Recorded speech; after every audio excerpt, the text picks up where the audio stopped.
I mix what I like, what I like, what I like, what I like.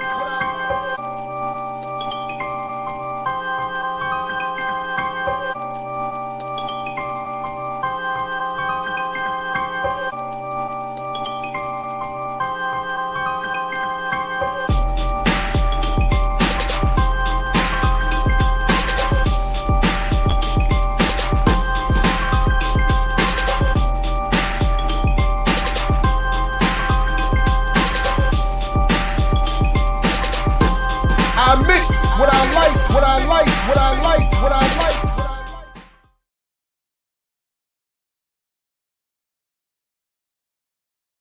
Oh.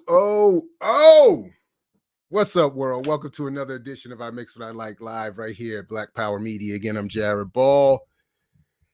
Very happy to be here with you this morning. Looking very much forward to this show. Got a lot to get into. It is just me this morning, but we have a lot to get into. So I hope you know, if you get into the winter solstice and all that and saw your family and did all that good stuff, I hope you had a good time or are continuing to have a good time. I definitely appreciate you all joining me this morning and joining us. And if you are checking this out later, welcome to you as well. If you're listening to this on all your favorite podcast platforms later, welcome to you as well. As the ear doctor says, tell a friend, tell a friend, tell a friend. Come on in. I hope you at least saw some of last night's show. The Sunday schedule has been difficult for me lately. Unfortunately, live at least. And but it was dope. Most Def and Black Thought is definitely a worthy back and forth.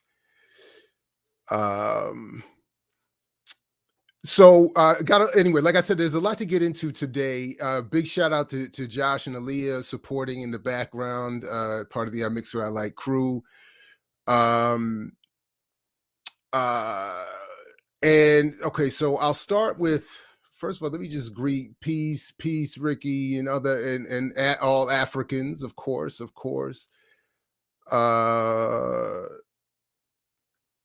Greetings, David Silberg.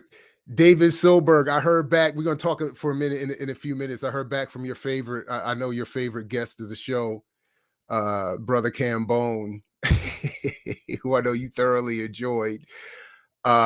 Peace, James.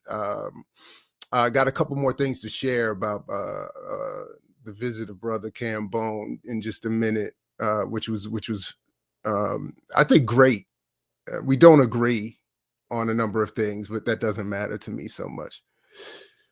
I like the range of the argument. And peace, Joshua. Yep, of course, is here. Yep. Good morning. Peace, Roz Elbow, Shirley. Yes, indeed. Mumbizi, welcome. Peace, Shirley. It's good to see everybody. What's up? Oh, I see. So Deborah's here. Saludos. I didn't see you in the chat, but my bad. Saludos. Salute to you, Anthony, as well. Bring back Pascal. So Pascal, I don't know if he'll come on my show. He'll be back on. He's welcome on the platform. I don't know if he'll come on my show. So just real quick. So like I have, and this kind of relates to the Cambone thing. So I guess I'll just start here. Because I think there's an overlap. I like to think that my ultimate political conclusions are a little nuanced. And at times I think not as clear, because I don't think the situation is as clear as others may wish them to be.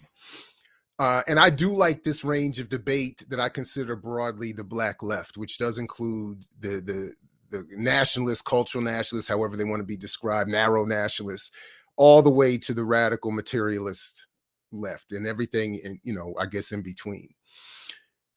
But Pascal and I, we've at least known each other, so to speak, for a number of years, and I appreciate his work. But for instance, on the issue of Afro pessimism, we don't agree. So like, and I think it's fair to say on this issue, he's in the camp with the Jamu Baraka, with Adolph Reed, who I'm still hoping to schedule. Apparently, I thought as we get older, the morning is supposed to be better. Like 8 a.m. for me is late. I've been up for hours. Like by the time we get to the show, I'm like, let's go. And when in the normal flow with my children and everything, it's late.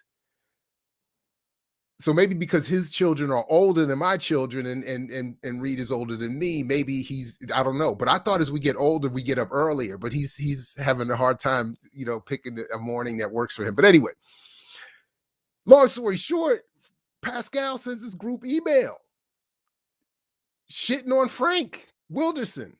And my point was, and I think, Pascal, if he sees this, I think this is a fair. He didn't like that Frank wrote something in the Nation, said it was some nonsense. I said, I think you're just to the group. I was saying, and really my point was this. My point to the group in the email was, and is, we don't have to agree. And there are problems that I have, as I said in our interview, that I have with Frank's argument. But I think we have to be able to, but beyond our personal feelings about one another, and sometimes people just can't rap, and I get that. We just have to move on. I get that. But in terms of not only the impact in the community, the impact in the activist world, the impact as an argument or whatever, I think that what I was saying to that group was simply, I think you all have to do a better job at making the argument against Frank's work. As I've said a number of times, too much of this stuff I hear, and this wasn't the case with Pascal, too much of the stuff about Frank is personal. They don't like his white wife or partner. They don't like his demeanor and whatever. I get all of that. I get it.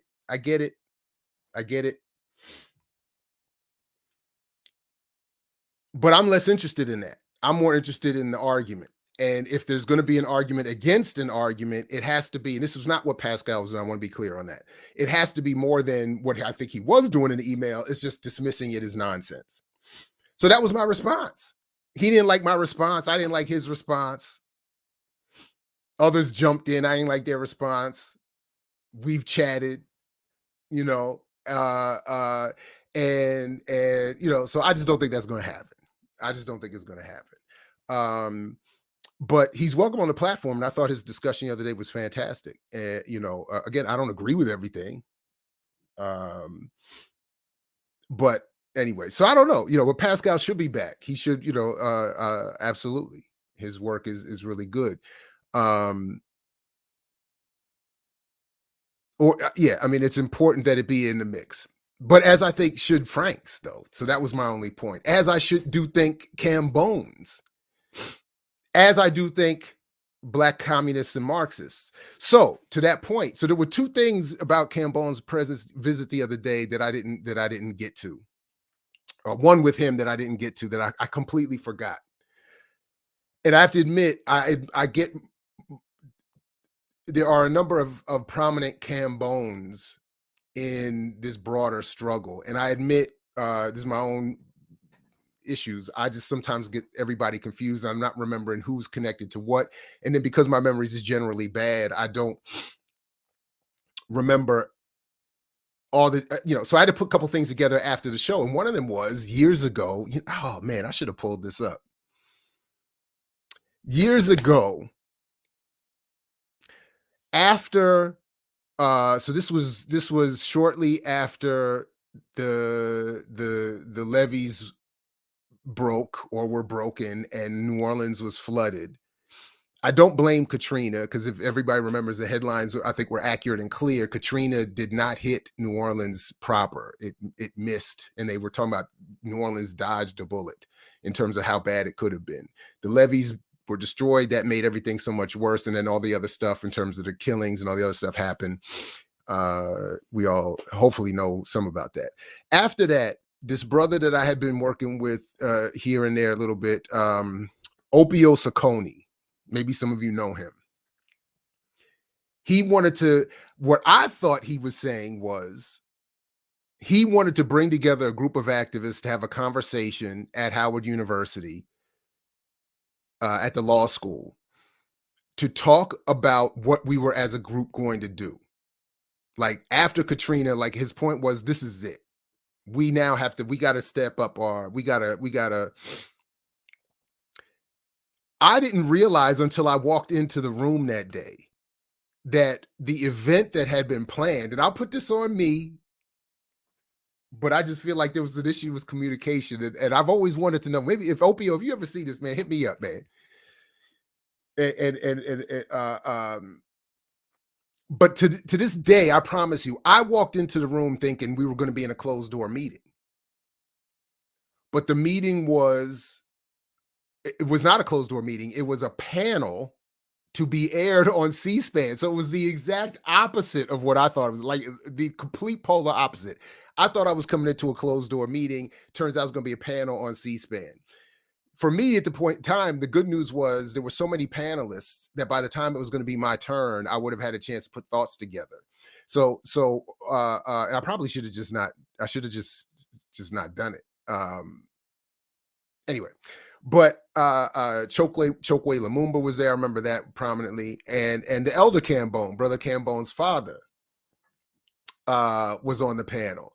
And long story short, as we're leaving the panel, and this is on C-SPAN, as I'm leaving the panel, because we had been there for hours, and I remember my wife, wait, so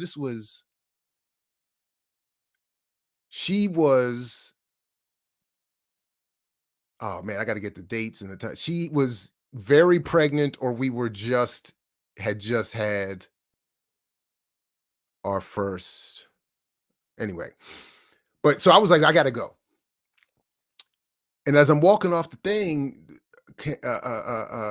Cambone says, brother, you don't want to, you don't go too far. You don't want to miss something like that. You don't want to miss what and sure enough, a few minutes into his commentary, which he lays out, I mean, he lays out a rationale. I'm just giving you the headline, of course, but he does lay out his rationale. But his headline was, his conclusion was, we have to kill all white people. And he says this on C-SPAN.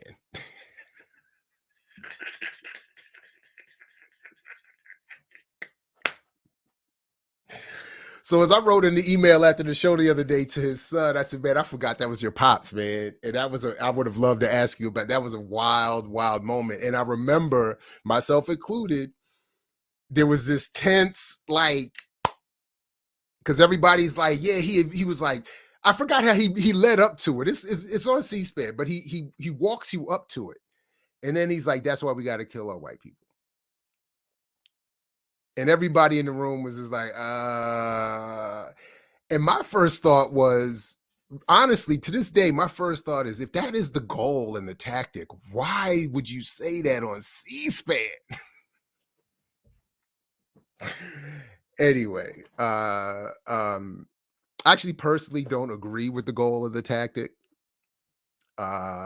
Just put that on the record, my mother notwithstanding. But but I agree with Cress Welsing.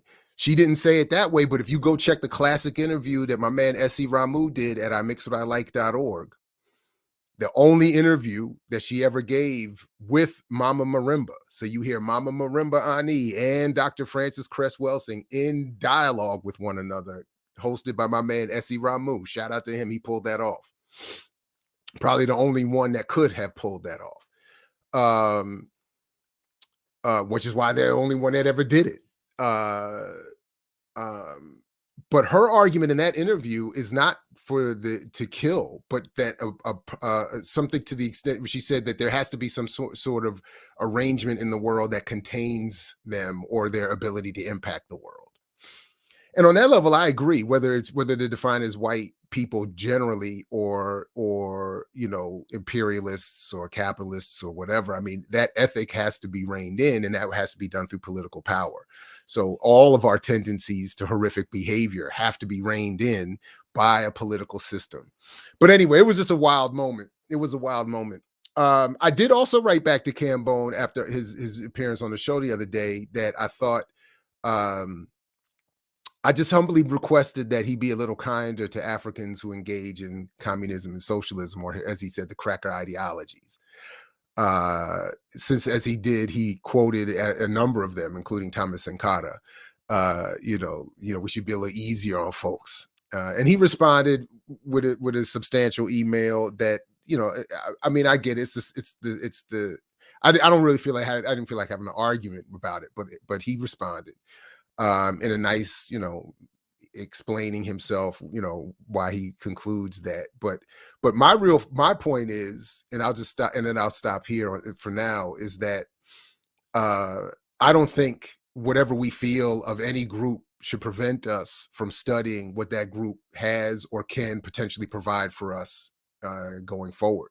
And to argue that because some of us don't like white people, broadly speaking, that we can't engage what white people have provided intellectually or otherwise, I think is a mistake. And sort of to the point I was making about to Pascal and from the other side, that sort of, so to speak, that as I see it, Frank Wilderson is, as I said to him, is largely updating in a traditional tendency of race first in the Black or African struggle. He's got a new branding and a new approach to it, and new evidence to support the conclusion. But ultimately, I was saying that in the camps of race or class first, so to speak, there is a great amount of I think positive contribution to how we analyze the world. And I don't think we should discount any group wholesale without engaging the arguments, or sort of more to my point about why some nationalists refuse cracker ideologies. I do think we have to engage what is being said, and particularly how it's being used to impact in a positive way Black and African and other people's struggles. So we can't quote Sankara and I can't remember who else he quoted, but we can't quote them and then ignore their positive engagement with cracker ideologies or socialism or communism. I think that is a mistake. So that would have been the trajectory of the response. I would have, but honestly, I just don't feel like doing that again. It's the same argument at a personal level.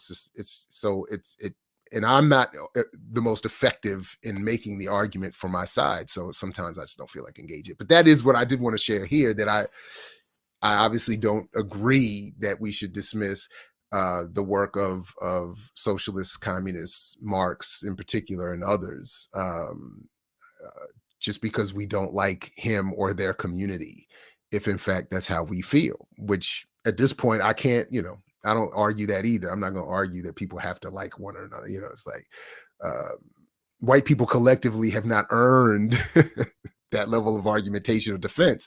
But in terms of these contributions, in the same way, I wouldn't, I mean, it's there's so many other things that, we're not going to get in a car or a plane anymore.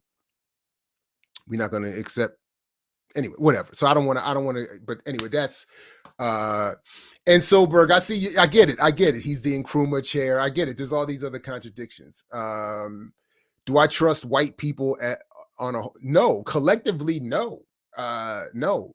And again, I'm with what I heard James Baldwin say on this. You don't judge people individually, you judge them by their institutions, and white institutions in their interaction with non-white people, and even the majority of white people, are not positive. So I don't have trust in that way, but I would not, that does not mean I would not read Marx or Engels and infuse their analysis when appropriate into mine, or more specifically, that I would ignore their analysis when trying to appreciate or understand so many of those who I admire. So whether it's Russell Maroon Schultz recently passed, or obviously there's a whole, I always raise up the name George Jackson. I told my man just the other day off air in response to this our own discussion around the Cambone interview. You can't. This is where I'm saying, like, some levels of arguments are not worth their time. There will be no convincing me that George Jackson should not be central in our analysis going forward, simply because he engaged in Marx and communism and socialism and even cross-racial organization. So it just would never happen. So in the same way, like, I can never convince Brother Cambone that Marx or his ideas are of value. I'm just not going to convince him. And you're not going to convince me that they're not of value. And you're not going to convince me that I should again, I'm not walking away. I'm just not going away from George as an analytical, pole. But anyway, so but and then ultimately what I like to think I've always tried to do with the broadcasting I've done is I want those arguments and discussions to take place. And I don't think Brother Cambone should not be heard just because some of what he says I don't agree with or it makes me uncomfortable. All right. Speaking of what of not being heard or being heard and it makes me uncomfortable, I just want to say quickly, I recognize the passing of Desmond Tutu. And while it's very difficult for me to agree with a lot of his political behavior or conclusions, it's also hard for me not to acknowledge the context in which he was making those decisions and those choices. And he wasn't the problem, so. But I will say this, though. I think it's fascinating my limited experience with him. We did meet once via Dr. James Turner at the Africana Studies Research Center at Cornell University. When he came through, I did get to meet him and be in a closed session with him after he gave the main talk to the university, which was largely a fundraising visit. And I have read at least one of his autobiographies years ago that I reference all the time because it came up in this exchange, and I always think of it. He says in that autobiography, the reason there were no Nuremberg type trials post the end of apartheid in South Africa was, and the reason that they went to a Truth and Reconciliation Commission was because, as Tutu said, we did not win.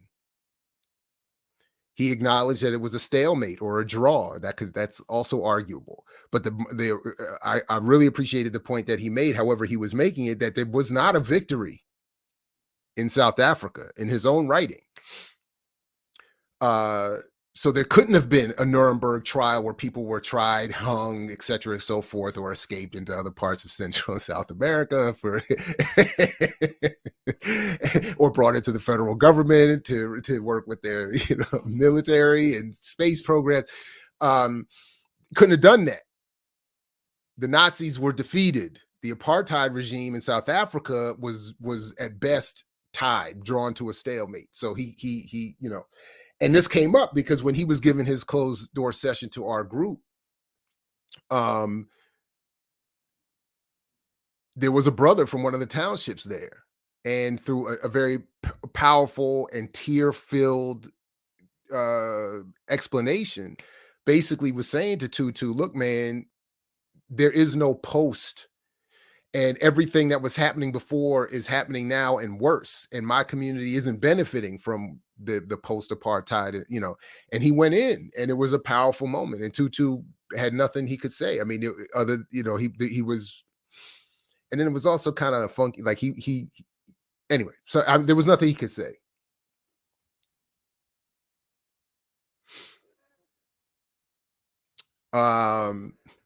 My bad. I'm about to get out the chat. What good are they? Well, some of them provide analysis that we can use, like Marx and Engels. Some of them provide science and technology that we can use and advance humanity in that way. So yeah. All right, I'm getting. Let me get back out. Let me get out the chat for now. I'll come back a little later. By the way, I will say this. I think there's a lot of, and it's easy to do in these spaces. There's a lot of bravado, and I'm not saying, Anthony, I'm not calling you out this way. I'm not saying that. I'm not, and I don't want the smoke. I don't want any drama. But there's a lot of tough. It's easy to get into tough talk and what we should do and this and that. I feel like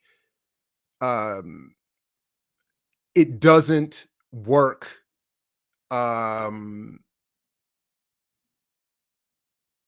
It's easier to just to talk tough than it is to actually build what would be necessary to enact, even if that was the goal. And that's sort of my point here. And I also think it's a mistake. I mean, it's the idea that anyway, yeah, I don't, yeah. I'm not prone towards genocide of any kind. I'm not prone towards, and I get, even some my dearest friends don't agree. But I like the idea of politically organizing to the point where tendencies in any of these directions are made moot, and then we'll see. In other words,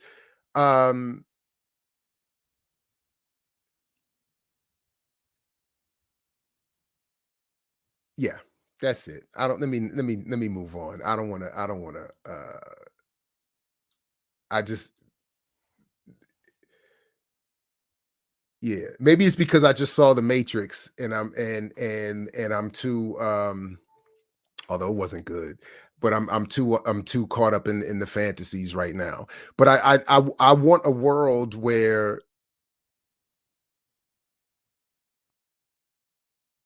you know what? Let me continue to leave that alone. Let me continue to leave that alone. But like I said, yeah.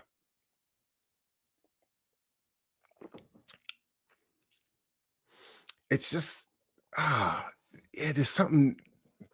Yeah. All right, I'm gonna come back to that. Sexual assault happening. You know what? In fact, this is Josh. I know you pulled that up because you saw the notes. I know you pulled that. Ricky, hold that. Keep that energy, as the younger folks, I think, at least were saying. I don't know if it's still in vogue. Josh, pull that up because I know you saw the notes. That's it, my man. Get me back on track here.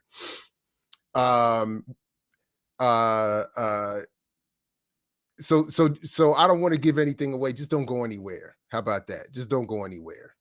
Because that's but we got to have a little bit more fun first. Because I'm sorry. Hold up. I got to pull this up here because your boy.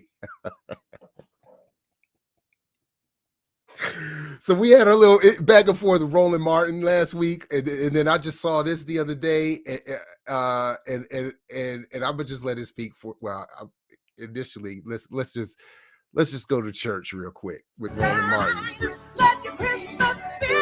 Yes, I do love gospel though.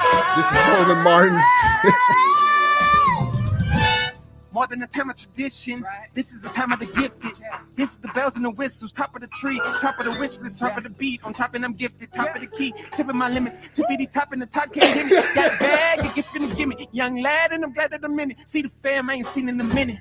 Minute's been a minute. Say you left them, but you show up if you really meant it. I've been missing it all, giving my all, trying to give it. Now I get it. When the lights come off the tree, let the light be in you. When the lights come off the tree, let the light be in you. When the lights come off the tree, let the light be in you. Oh man. Let your Christmas spirit shine. As it says, Christmas McDonald's spirit shine. Inspiration Celebration Gospel Tour. Yeah. Let your Christmas spirit shine. Let your Christmas spirit shine. Does it come back to that? You're in the Christmas spirit. No, now that was it. Okay. Oh no, there it is. There it is. Yeah. All right. My bad. My bad. I couldn't help it. I can't help it. I love gospel. I'm not even mad at the people celebrating, but that to me says everything about all of the differences, certainly between me, never mind this platform, between me and your boy. And all right. Woo! Boy, oh boy, oh boy, oh boy.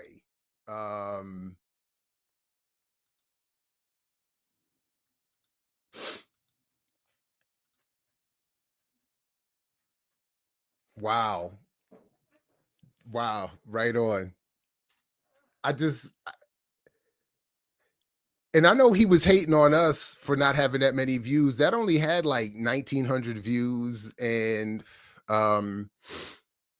like 20 something or 2 or 3 comments or something, like 12. I don't know. It wasn't, I was like, for a McDonald's gospel thing on Roland Martin's channel, I would have thought. But anyway, man, I'm just sorry, man. That I just couldn't help it. When I saw that come up on my feed, it was just like,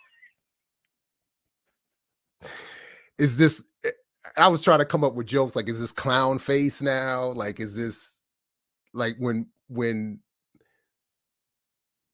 a black people dress up as commercial clowns? I'm just not good enough. The puns, I'm sure, in the chat. You all can. I'll look later. Somebody can send me some later. McGospel, yeah. I mean, and then I mean, I get it. I'm a heathen and all that, but I feel like I feel like believers should be even more offended. Like that's come on, man. That's too much. That ain't gospel. Okay, all right, fair enough. I apologize to the gospel crew. You're right. Fair enough. Because if people remember during our sound clash earlier this year, I had gospel on my list. So real gospel, but you know. Anyway, my bad. That was too much. That was too much. All right. I did reach out to at least one of the members of this group. Hopefully we can one day get them back on to talk more about this. But I did at least see this story from the Southern Poverty Law Center. DC police closely watched anti-racist groups for years.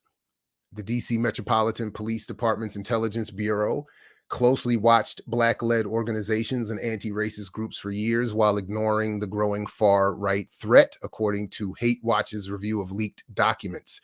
Experts say this is in line with broader law enforcement attitudes towards such groups. Oh, by the way, speaking of which, since I'm doing news here, I forgot. The Remix Morning Show is going to take the rest of the week off and come back on January 4th in the new year. So I don't know. I think I'll be back Friday with Brother Kaba, but the remix show won't be happening this week. So I don't know what you're gonna do or what I'm gonna do, but we are gonna take a couple days off, let people recharge their batteries a little bit, and come back on January 4th. So just FYI. Anyway, just a little bit more here. Hate Watch searched over 26,000 MPD email threads dated from May 2011 to December 2017. They contain surveillance logs of First Amendment demonstrations, monitoring social media demonstrations, and uncover surveillance of groups such groups as Antifa, DC Black Lives Matter.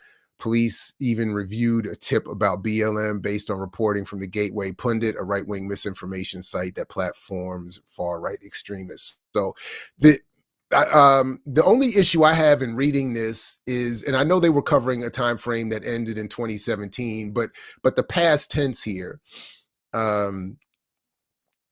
as I'm sure this is still going on and should be, acknowledged. But I'll link this in the show notes. Folks can follow up to it in greater detail. But I mean, I'm sure we all know everything is being monitored. So whatever shouldn't be public shouldn't be said publicly or distributed in these platforms. But I think it is interesting to note that. And it's not only, this article doesn't say, but it's not only that, remember that the police and anyone else surveilling folks, but that they were also have been shown to be sort of supporting and being involved in a supportive way in the right-wing stuff, not only historically, but even the whole January 6th thing. So it is clear historically and today that the impetus from those in power is to use their resources to, in an unbalanced way, surveil those on the left, particularly Black groups or world majority groups, I should say.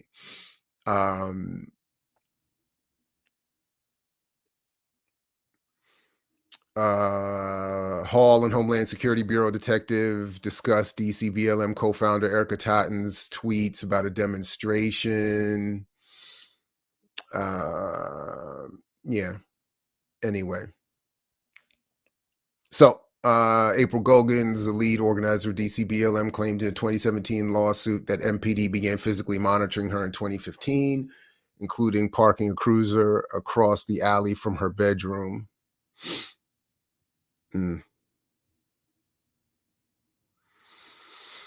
A DC Superior Court judge ruled in favor of MPD in 2019, saying the department met its obligations under the request. Did I miss what the potentially refer? MPD admitted that thousands of documents that could potentially refer to Gogans, but none that were relevant to her request. Oh, I'm sorry, she was requesting, I guess, that they turn over what they had on her. Yeah, but why would they do? What's the point of collecting it if they're just going to give it over whenever you ask? I mean, And like my man used to talk about, Kwesi used to talk about DC Superior Court. Anybody familiar with it? There's an underground, literally underground, I want to say Trail of Tears, but specific to African enslavement. I think Kwesi called it a middle passage at one point, but underground, like all the prisoners and I mean, it's terrible, terrible, terrible, terrible. All right. Okay. Move on to a couple of other things here.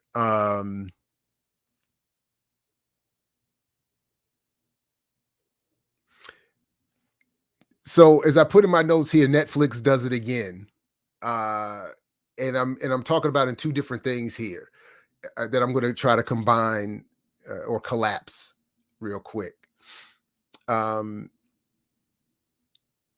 my notes here, I wrote that the new Netflix film, Don't Look Up, is to climate change what their banking videos are to the reality of Black economics and politics.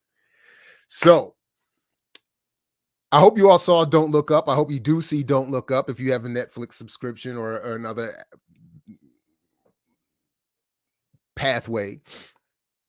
I think it's hilarious. It's very well done.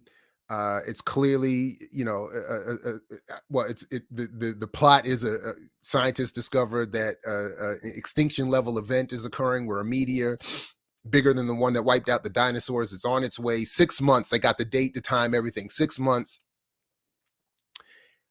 Jennifer Gardner. No, not Jennifer Gardner. What's her name? Famous white girl actress. and famous white boy actor DiCaprio are the two scientists. They discover what is her name? Hunger Games and all them movies. Anyway, it's coming, and they say we've got 6 months, and they try to alert everybody, and the response is just like what we would I think it's a very realistic film. I mean, I get it's comedy, it's a satire, but the response is exactly what I would think would happen. The Meryl Streep is president. She's shady. She's all about, PR and show. Jonah Hill, right? That's him, right? I think that's him. Is her son and the press secretary or chief of staff or whatever. And he's very, perfectly shady. They're only interested in what they're not interested in anything that's going to hurt the campaign and they in fact say what they seem to be doing in this film regarding climate change in the media, what Biden is doing with the student loan debt. They don't want to move on it initially because they don't want to be blamed for it and lose the chance to get reelected.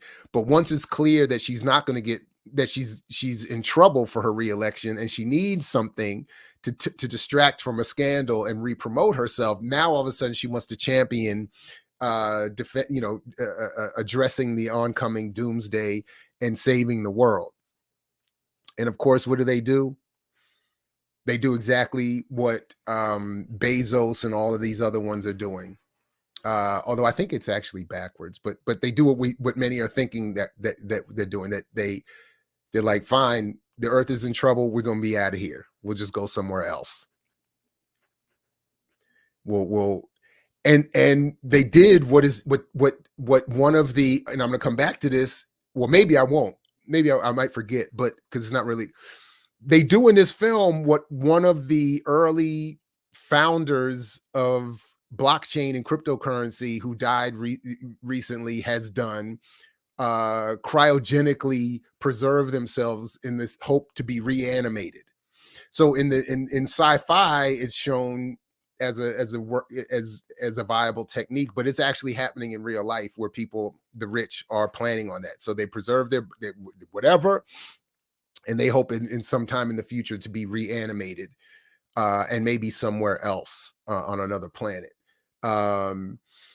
But Netflix, my point in that is that Netflix, in presenting this critique, because it comes from the dude at Jacobin magazine, the progressive outlet that progresses you as far as maybe Bernie Sanders, but ultimately progresses you no farther than Joe Biden. They put this out as to say, we do have maybe not a literal meteor, but we do have the crisis looming through climate change.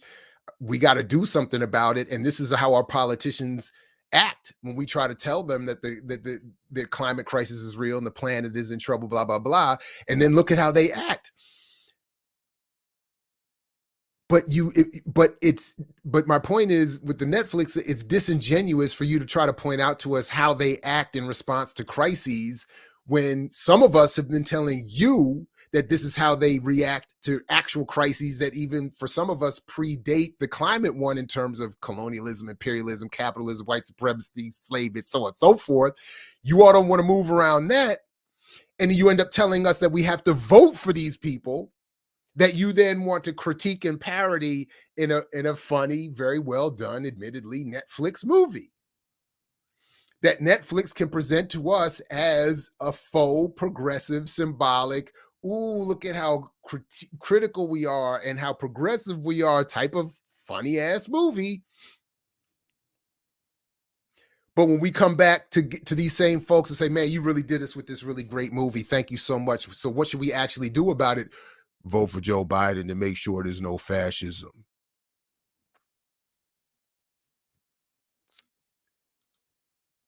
So we've already showed part one in a previous show. So then when I come back to Netflix to see episode 2 of Bridging the Gap.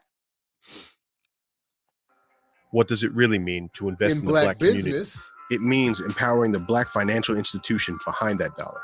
This is banking on us. Again, look at how they're doing it. There's a problem. Black people are not treated fairly. There's a material racial wealth divide, or gap, as they like to call it, that we need to address. Netflix has come in with $100 million, or 2%, as we previously reported, of their revenue to help out. So what do they say to start with? Just like in the parody movie about climate change is real, but the first thing we have to do is support the currently established institutions that will help. Let's talk about the challenges of starting a Black business. My name is Rhonda. I am an insurance agent. I consult with individuals about their benefits. When the pandemic initially hit and we kept seeing and hearing that there was relief coming to small businesses like myself, I was banking with another institution. As the pandemic wore on, my frustration grew. I couldn't contact anyone either by phone. There was no response to my white email. bank is bad. There's a misconception out there that we are not professional or knowledgeable or even capable. Of course, that's not true. Given the opportunity, we can outperform our competitors or others that are in the same field. I'm Chanel, and I'm a doula and the founder of Naturally Nurtured Birth Services. A doula provides emotional, educational, and physical support to a birthing person. So a lot of times we see those commercials that come on, you've been pre-approved for this, or, we value you as a customer. Our customers mean this to us and that to us. When you see these things and you think, okay, well, this could apply to me, but when you go, it's kind of like every door is kind of closed in your face. You have to already have a certain amount in the bank with them in order to move forward in a different process. But on the other white hand, bank's it's like, well, how do you bad get if you to go that to point the black bank if or the you don't black even get a credit chance to union. start? My name is Kobe, and I am the lead floral designer for Premier Flowers. Some of the biggest challenges that Black businesses face is access to. By the way, as it came out in that report that I only played a small role in with the NCRC, but I remember from that research was that look at the industries these Black business owners are in: insurance, flowers, home healthcare, social services.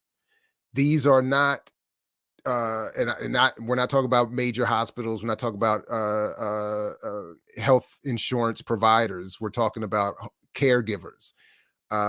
These are not the growth industries. These are not the biggest expanding, highly invested in industries. And these are where most Black businesses are. Access to capital and funding is kept. Really important. There are more payday lenders than McDonald's in Mississippi. And again, you don't see banks and traditional credit unions in the communities that need it most. Cash advance is not the bank. And they're not there, yes, because they're racist and hate Black people and don't want Black people to grow, but they're not there because economically it's not a good investment. Why? Because racism means Black stuff is going to be devalued. There isn't wealth and income in Black communities who are kept out of the sectors of the economy I just described, like manufacturing and certainly military defense contracting and other where all the money really is. So they're of course they know not to invest in where they won't get their money back. Payday That's loan, the whole point. That's not a bank. I was banking with another institution that really didn't offer anything back, even though I had been banking with them for quite a long time, just jumping through a lot of hoops, expecting a lot for someone just starting out, making it difficult to access those funds. The fact that many of these businesses benefit from a banking relationship. Typically, bankers will help you understand how to build a balance sheet, how to leverage different sources of capital, et cetera. And these relationships have been absent from many businesses in Black communities. Yeah, because white lenders, as that report talked about, white lenders, financial institutions are racist, don't have relationships with Black communities, and therefore don't want to give them any money. Listen to LLC Twitter. You may think that those coins you're putting towards that one takeout meal of the week you deserve should be put towards your newest LLC. We can sit here and discuss the hypotheticals all day, but in this episode, we're going to discuss the facts. In 2012, it seemed like new businesses were being launched by the hour, which is essentially a beautiful thing. There are more than 2 million Black-owned businesses in the United States, and that number is growing daily. But then the pandemic hit, and by April 2020, our nation lost close to 400. So I wanted to let it run at least to that point where they mentioned the 2 million businesses, because as was pointed out in that NCRC report, I'll put the link again in the show notes after the show. Once again, from 1992 to 2012, Black people created more than 2 million businesses. So that it says here that there are only 2 million businesses sounds even more interesting, because now that I'm thinking about the report that I'm pointing to said that created more than 2 million between 1992 and 2012. But the point is, they only the total capture of national revenue spent on business went down to 0.3%, 0.03%. So all of these businesses are small. They don't hire many employees. They don't have a lot of revenue. They can't expand through venture capital investment to grow, to capture, or to accommodate any growth, or to grow farther, or further rather, to capture more of the sales rep. They can't do it. And they're not in sectors of the economy, and they're not serving populations that have the revenue and the resources to spend on them. So I just wanted to come back here, because the ultimate point is that this is a commercial for this guy and his credit union, because his credit union, it's Hope, right? No, that's John Hope Bryant. His credit union which was my bad, mentioned earlier, was the recipient of $10 million of Netflix money. They got 10 million of the 100 million to go to his credit union right here. This guy, CEO of Hope Credit Union. It is Hope Credit Union. And then when you go to their website, which I'm not going to do again now, but you can just see, I mean, it's the same kind of leadership and banking institution that I think we're mostly accustomed to. But the bottom line is, even if it is a great institution with well-meaning people, a credit union is not going to create and redistribute wealth. It's not going to turn poor people into rich. It may help some poor people overcome the worst of their poverty, but it's not going to have the transformation that we would expect. And as we're seeing here, is dependent upon the beneficence of a corporation. So this one credit union, and we already went through it.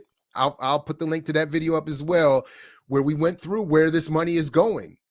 And most of it is the Netflix and the corporate money overall, the 50 billion that corporations have promised overall.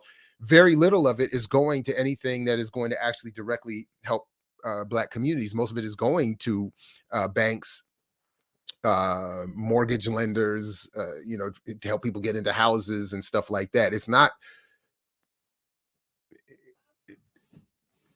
Anyway, so just like Netflix does with the film Don't Look Up, they are sort of leading the way right now, is Netflix, of this symbolic presentation of advance, of change, of progress, that is empty, and at the same time damaging and misleading in terms of how people interpret our problem and what we might do about it. Oh, there was one other piece, by the way. I just saw a note that from the Cambone. He did. Somebody did send me a flyer showing that they have a whole seminar teaching you how cryptocurrency and blockchain are going to free us. So there was a little bit on that as well that we disagreed on too. But anyway, so in terms of Netflix, and this is what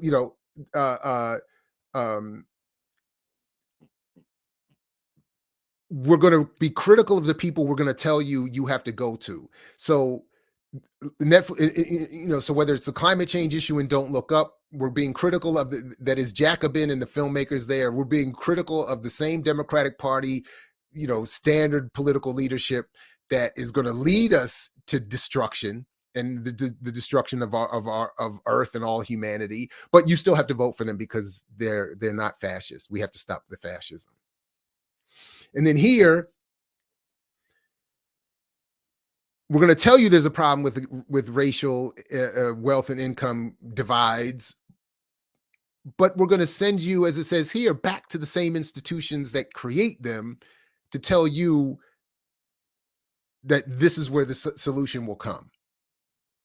That is banks, credit unions, small business, etc. That is the same kind of buying power mythology that I continue to struggle with, and I think more importantly, more broadly, inhibits our ability to understand what is going on here. Which leads to me being brought back into this, and I think once again my argument has been co-opted via interview that was just published the other day. That again, whether it's Pascal, Reed, Wilderson, or my dear friend Blount, I find myself in all these odd positions vis-a-vis friends, colleagues, comrades, etc. So check this out. So behind me for a long time is which I know is somewhat blocked by the light coming through the window, is a poster that I had made of my buying power book, of the cover, right? And I think it's one of the reasons why I've kept it on my wall all these years is not just for the free promo behind my videos, to the extent that helps. By the way, go download it. Let's get to 100,000 downloads, free downloads. If you haven't read it, go get it. imixwhatilike.org has the link.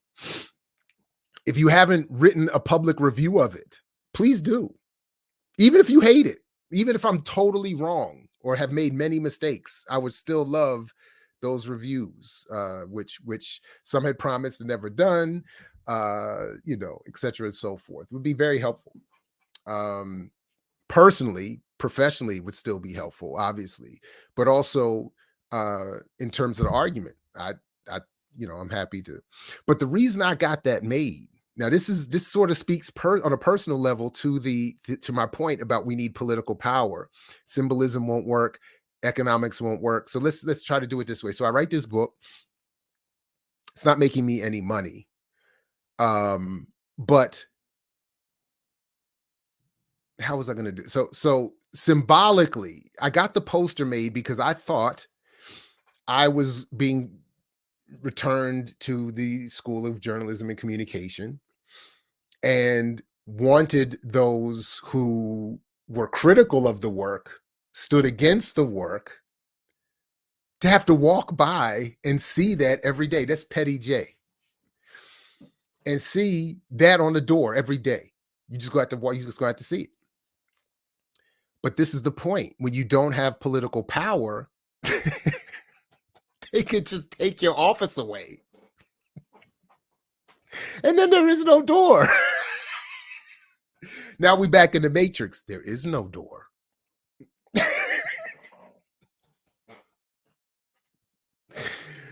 So that's why it's on my wall. But that's the point. We need political power on a personal level, at a collective level. And when you don't have it, your movement gets put on the wall because there is no door. So a couple weeks ago, somebody calls me and says, I want to do an interview with you about, and I didn't know that this was going to end up being related to my dear sister, Erica Blount's work. She used to do a segment with me on the thing, and she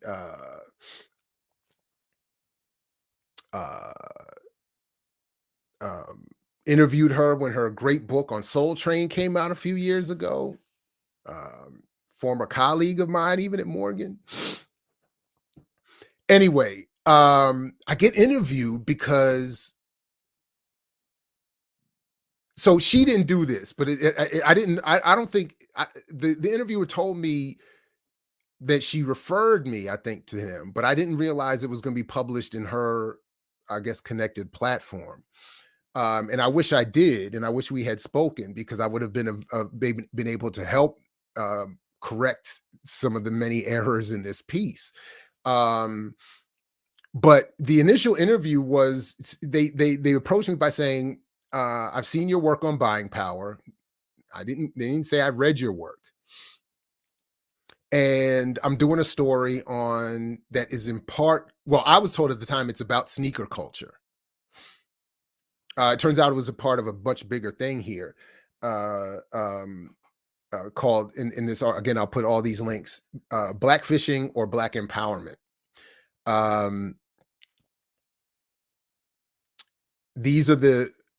think these are the co-authors who also appear in this podcast that you can listen to. And I'm forgetting which one of these contacted me. Was it Corey? I can't remember, honestly. I can't remember. I just know it was a guy. Anyway, but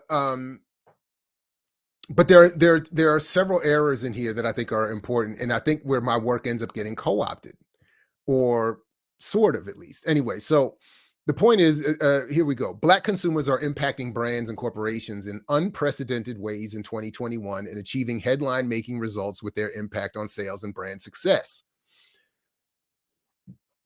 Jamila Benu, the founder of Oyen Handmade, a Black-owned hair company, discussed the impact on her business. We're learning as community about the importance of supporting our local businesses. That's also contributing to the rise and growth and sometimes takeover of Black-owned companies. I thought that was an interesting point that I don't think is really followed up on in the piece here.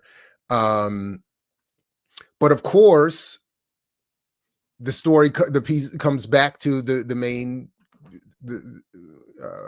I think, problem or trope. Says companies that didn't require many shifts were Black-owned businesses that already had a set interest and perspectives, and the best way to remain inclusive and implement proper diversity in their marketing strategies. With African-American consumers accounting for $1.2 trillion annually in spending power, brands had a lot to gain by being intentionally inclusive. So again, on the one hand, buying power or spending power is said accurately to be here what it really is, a marker of what Black people can spend on white and other people's businesses, not on as an actual economic strength. But they don't make that explicit point. It's left as if this money does actually exist in this way and can be used in any way an organized, financially literate community would want to use it. And that's not what it is. And then they talk about what's called the 15% pledge. If we're 15% of the population, we should have 15% of your shelf space in stores to sell our goods. There's a misprint here. McKinsey reports that the consumer expenditures in Black households totaled over $800 million in 2019. But when you read the actual report, it's billion. The number, of course, is billion, getting close to that 1.2 trillion, or getting closer to the $1 trillion buying power claim. By the way, if you read the McKinsey, what they're saying, McKinsey, as I've talked about before, and is a global brand and marketing and investment I think, what do they call it? Advisement company of sorts, but their point is, again, more accurately to my own about what buying power is. It says we estimate companies filling these needs could tap into $300 billion of value annually, and the needs they're talking about are Black people seeing themselves in ads and being marketed to, but there's a big market to be unearthed in if companies meet the real needs of Black consumers. So that, and what they're saying is Black people want to buy things and want to see themselves reflected, and they want companies to have the appearance of being racially or progressively forward. So they're saying, but the point is, you meaning white companies can get this $300 billion in untapped revenue if you just appeal to them a little more. And then they're talking about here how, in kind of the way that the Selig Center reports used to do it in their earlier days, in the less sophisticated days when I first started calling them out. They say here that Black communities have outpaced the growth rate of combined spending by white households, because they've gone up 5% annually over the past 2 decades, where white households have only gone up 3%. But it says here, driven mostly by faster population growth.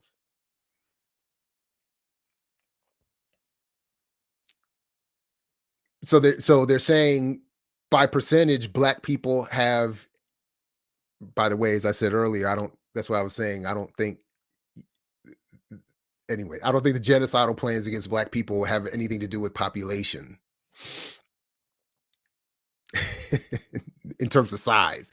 But what they're saying here is because there's been a population growth in Black community vis-a-vis white community, more Black people have been born by percentage than white people, that means with more Black people acting as consumers, they've spent 2 percentage points more than whites.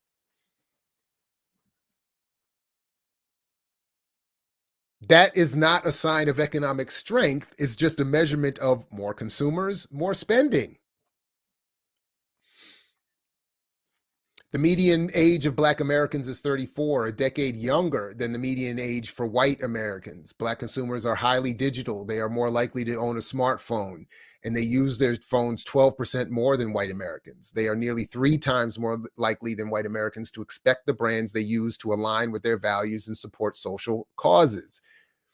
So as we pointed out before, Larry Fink, the head of BlackRock, told everybody, if you want my money, and you do, because I have the most of it, and you want to grow, you want my venture capital, otherwise I'll invest in your competitors. So if you want my money, this is what you need to show me. We at BlackRock got a bad look. We got some negative publicity hits because of our position vis-a-vis climate change. So when you make appeals to me for money, I need to see climate in there. I need to see some Black and brown faces, some women in that joint. Let's throw some LGBTQ in that joint. I need to see that if you want my money. And then here, as McKinsey is telling everybody, Black people more than anybody want to see some Black up in that joint. I want some Black people up on the wall, Sal. I want some Black people on the wall, Sal. And remember, if he had done that, if Sal had just listened to BlackRock, throw a couple brothers up there, even if it's Sammy Davis hanging with your boy Sinatra, maybe you don't get choked out. Maybe you don't kill Radio Raheem. Maybe your joint don't get burned down, and you, white man, have a successful pizzeria in that Black neighborhood to this day. That's what they're saying there. Hold on, was I actually done with that? Let me make sure. That's what they're saying there. So Black people want to see some Black in there, so throw some Black in there, and they're going to go away, and they're not going to complain anymore. And more importantly, you white folks, corporations, will capture $300 billion more. Wait a minute, 800 billion plus 300 billion. Is that 1.2 trillion? Or 1.1 trillion? Is that right? Because then they're basically saying what I argue in my work, that the claim of 1.2 trillion in spending, buying power, is literally telling Black people they have to spend every penny they earn on companies they don't own to be seen as powerful in this context. That's what it sounds like they're saying there. The math, I didn't even think about that till just now. The math seems to actually have worked out that way. All right, I just need my highlights to come back on the page here real quick. Let me let it load up for a second and the highlights to come back. There they go. So anyway, a couple more things from this one. Because so the article goes through what I thought was supposed to be about sneaker culture. They go through all the different areas of the economy that these Black businesses are in: beauty, media, fashion, where this is where the sneaker stuff came in, apparently. So, blah, blah, blah, blah, blah. And then look at this big shot of your boy. But this was it. So I don't even know why I got this big picture. It's not like I'm a major contributor to the thing here. I missed that bookshelf though, or at least the way it was set up. Look at that Science of Coercion up there, Sophia Bakari. Oh shucks, look at that's a good little collection. Okay.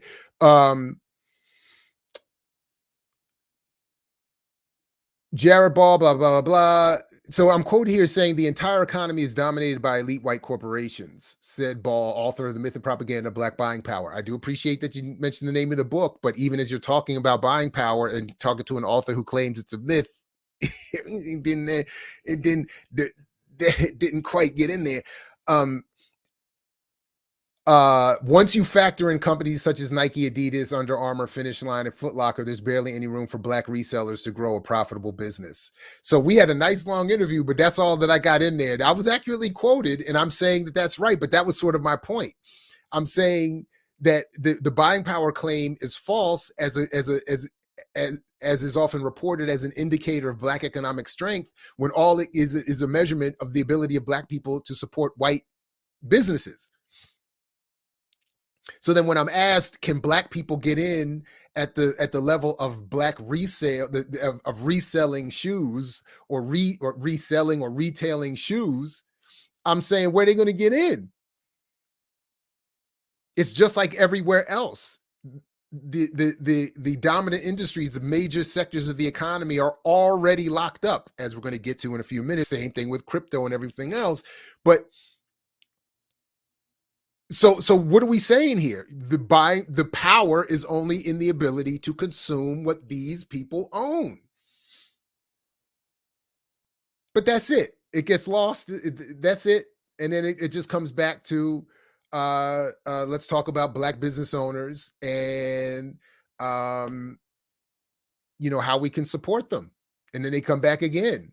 With African Americans accounting for $1.2 trillion in spending power, brands had a lot to gain by being intentionally inclusive.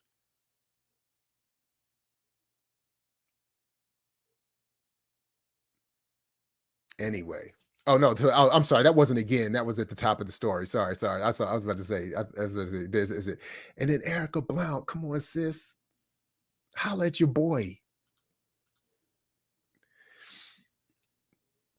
Why don't you do a sit-down interview with me about the actual argument and the work? Anyway. All right. So I just noticed that, wanted to get to that a little bit. All right, so let's oh wait, no, I wasn't done with the buying power joint, because this is the segue I was going to get to. Okay, so then, all right, so that was one of the buying power pieces that came out recently. Then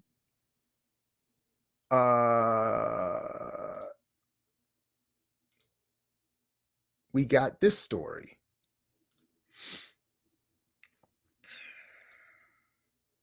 Let me close these out. The first ever Black virtual mall is taking e-commerce to the next level. The global pandemic has put e-commerce at the forefront of retail and continues to vastly accelerate adoption of all things digital. That doesn't exclude what the future has in store for Black e-commerce. A savvy serial entrepreneur and Brooklyn native has decided to create a shopping mall experience beyond traditional brick and mortar walls. So listen, so my point in when I saw this with the Black virtual mall is that if you don't like what I'm going to show you in a minute when we talk about the metaverse, maybe you could just go here. Looks dope. People gathered, got a Christmas theme. Does it? Oh, I got to enter an email. All right, I'll do that another time. So I'll put the link in this. You all can start checking it out if you want. And I'm assuming, and then you can get to Black-owned businesses. You can do your virtual shopping. Maybe go get. I don't know if you're going to be able to. I don't know how extensive it plans to actually get, but it'll shed light on Black-owned businesses. She is privy to the economic buying power of Black Americans, and as a result, is dedicated to the customer experience with her mall. She is limiting space ranging from $50 to $200 a month to 500 entrepreneurs to prevent overcrowding. So you can start to sign up and go and support her virtual mall and help, as I keep saying, the Black entrepreneurial business class in the few areas of the economy that they're allowed to be in, make a little bit of money and probably continue to make promises that this is going to redound back to the community in some radical way, and thus proving that Black capitalism is a good thing. Yeah, I'm sure, anyway, I'm sure that is, you all can see for yourself. All right.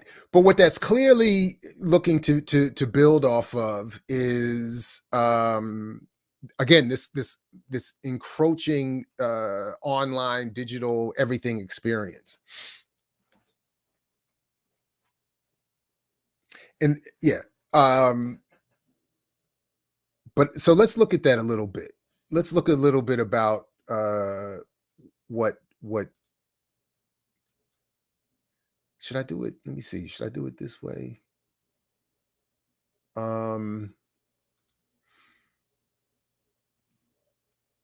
Yeah, no. Yeah. Let me do it this way. So let me show at least a few minutes of, whoops, not that, a few minutes of this. Share screen.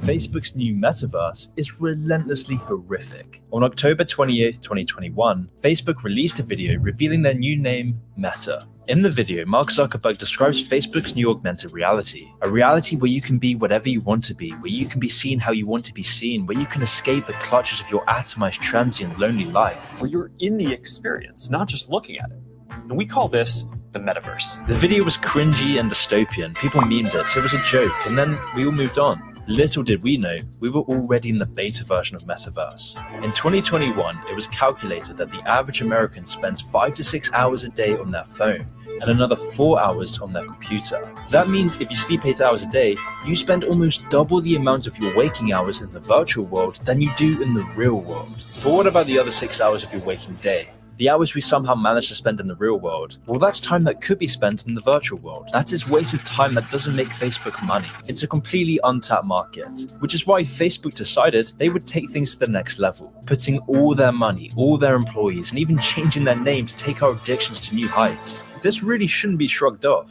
Facebook's algorithms have already worked exceptionally well. Facebook is one of the main forces behind our virtual addiction in the first place. It's for this reason that the metaverse is beyond sinister, because the metaverse sets a precedent the likes of which we've never seen before. Instead of us being addicted to a drip of anodyne lethargic dross, we will be attaching our own consciousness, our own lives, our own businesses, our own culture, our society into the virtual world. People are getting married inside the metaverse, and I just bought a virtual shoe company that makes virtual NFTs and sneakers for the metaverse. We are currently witnessing the commodification and mechanization of human existence. But to understand this whole picture, we need to understand the person behind it all, Mark Zuckerberg.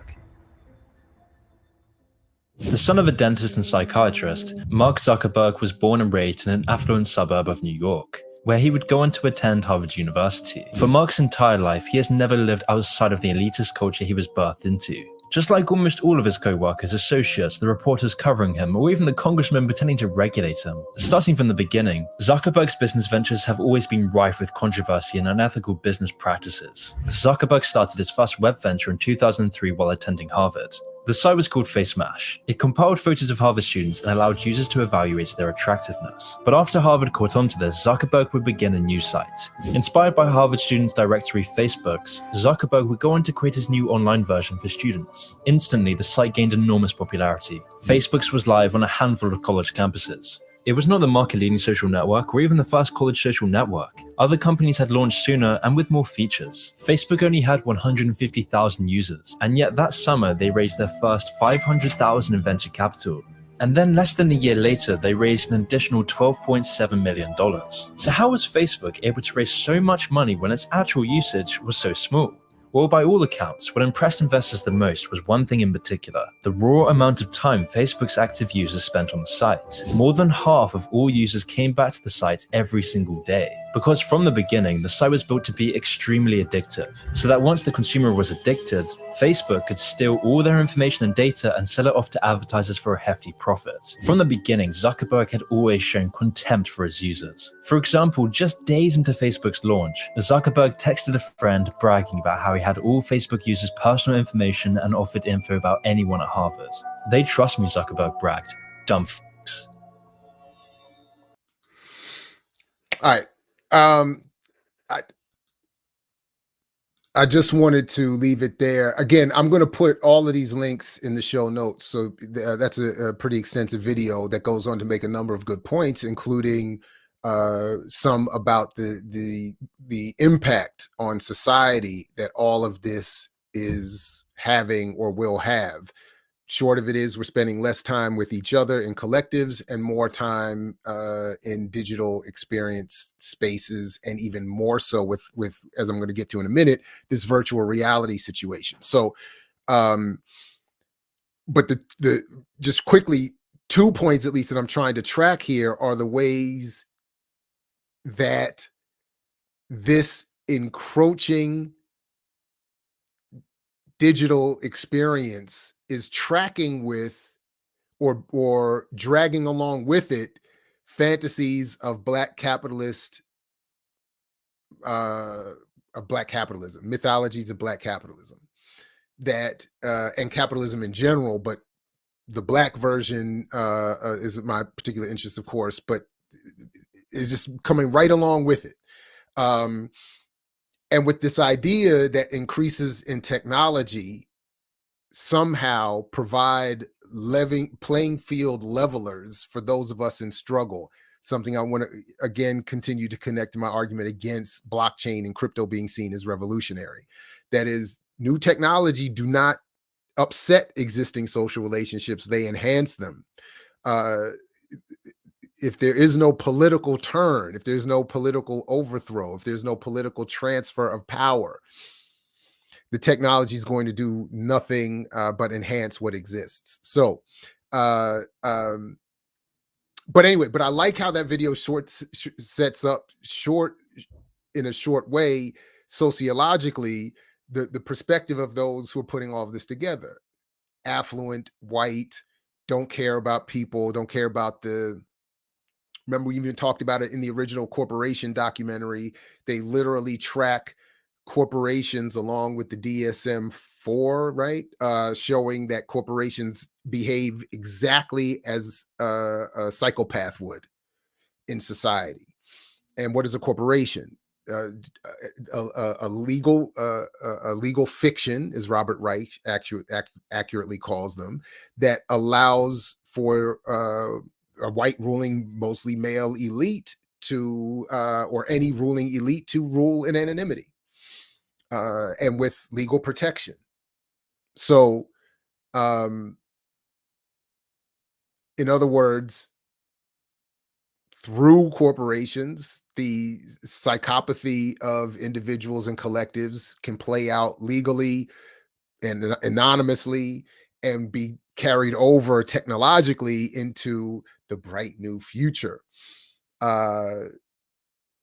dragging along with it all of these other fantasies of black digital malls, of well, as I'll show you here, employment.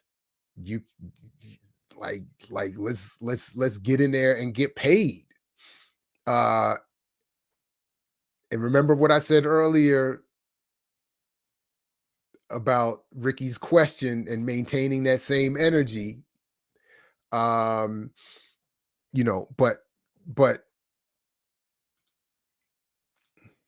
hold on a second. Let me just back this up, because this right here, you know.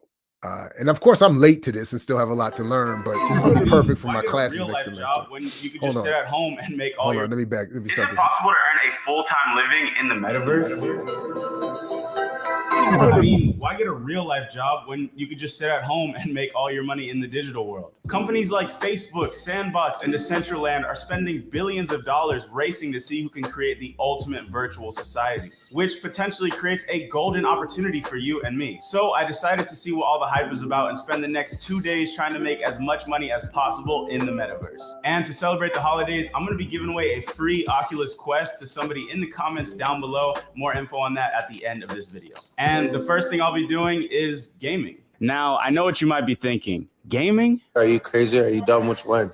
You could pick one. But hear me out for a second. There's a new genre of games called play to earn, and they are taking the internet by storm. These games are powered by the blockchain, which is the same technology that all cryptocurrencies are built on. And essentially from playing these games, you get rewarded in crypto. For example, in Axie Infinity, which is the biggest play to earn of them all, some people are earning $500 to $2,000 a month just by playing the game, which in places like the Philippines or Venezuela, this is a very healthy full-time salary. But after watching some gameplay, it looks about as exciting as watching grass grow. So I did some research and found a new game that people are apparently making hundreds of dollars a day on. So let's go check it out. By the way, this video is not sponsored. I'm not affiliated with any of these people. I just wanted to try it out. Let's get it.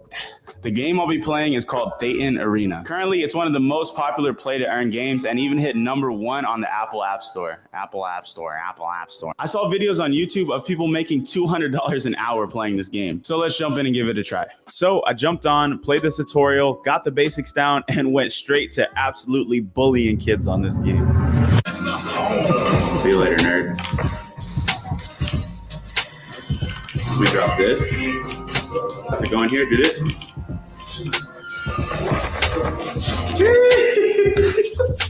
So 13-1. Okay, I had to get rich off that game, right? I had to. All right, let's see how much money I made. Let's see. MVP, yeah, level me up. Okay. It was here that I learned something extremely important. It's actually impossible to make money with a free character in this game. The only way you can earn money is if you have a premium character, which you could unlock by reaching bronze level, but that takes days and days of grinding, or you can just buy one. I just caught my first character. It cost me $170, but now I can start making money while playing this game. Since this is a common character, I get about 10 tokens for every game that I win. I'm only allowed to play 8 games with this character every single day, but if I win every single game, I can win 80 tokens a day. Based on the current price of this token, I can make around $15 a day with this character. So that was the part of the video I wanted to let it get to. Again, I'll put the link. You can watch the whole thing. He goes on. He meets a dude in Australia. They have a virtual walk through a mall or some other thing that where you can get jobs as at a casino, rather, where you can get a job as a host, or you can go and play. The short of it with that was you can make up to I think he said he was making 2 or 3 times minimum wage, but there's a cap on the hours. So, you know, you might be making, I don't know, $50 an hour, but you can only work so many. Anyway, but the point is, the real point, the reason I stopped it there is that all of this, or much of this at least, is a way to get you to be paid and buying and exchanging cryptocurrency. So that was it for Thetan. That's not even like Bitcoin. It's for Thetan, whatever.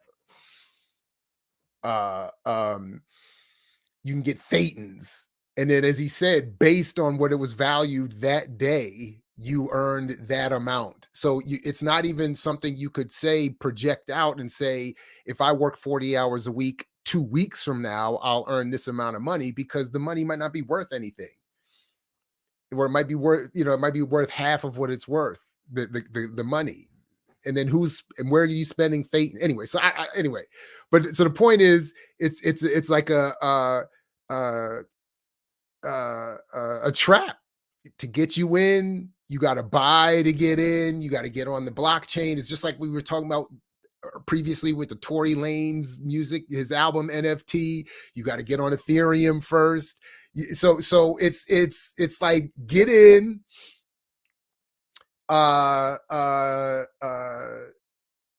You can earn money. You can lose yourself in these meta virtual worlds. But you have to get on crypto. Of course, you're not doing anything but enriching. You're not upsetting existing, business or otherwise relationships. And as I'll show you here, you're just really being trapped by the biggest. We're all, or you all, whoever's in this is being trapped by the biggest, psychological warfare operation ever funded, at least, with an annual. Actually, is that true? I have to come back and think about that. One of the largest, I should say, funded psychological warfare operations in human history, which is the annual $500+ billion ad revenue budget that is spent in the media environment that is superimposed on all of us globally all the time. So even as I highlighted here, in advertising age, the leading advertising industry, press, whatever, they have a publishing partner that is Meta to talk about how advertising in the metaverse. So just like apparently the FDA is non-governmental and run by the food and drug pharmaceutical companies, the advertising community press is run by the ad buyers. Anyway, but 3D measurement embrace, just one example here, 3D measurement embrace change and adapt to the new era of advertising. Again, same McKinsey company. According to McKinsey, 75% of consumers have tried a new shopping behavior since COVID-19 started. So I'll just give a little head nod to my folks in the conspiracy worlds.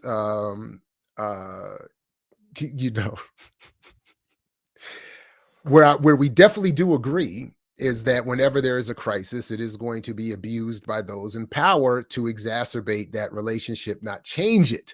So whatever opportunities might come from a crisis of a pandemic that would be positive, there are also those that could be negative, or to quote Dr. Haight, it could get worse. So the new methods in shopping have been noticed, and in this discussion of moving ever more into 3D metaverse type marketing, or black virtual e-commerce shopping malls.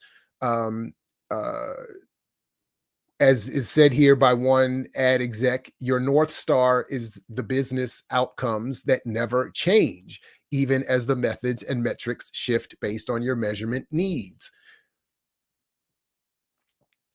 As I read that, hey, we might have to adapt to the way people are shopping or to new technology that facilitates shopping, but our goals never change. That is, make more money, get more political power with that money.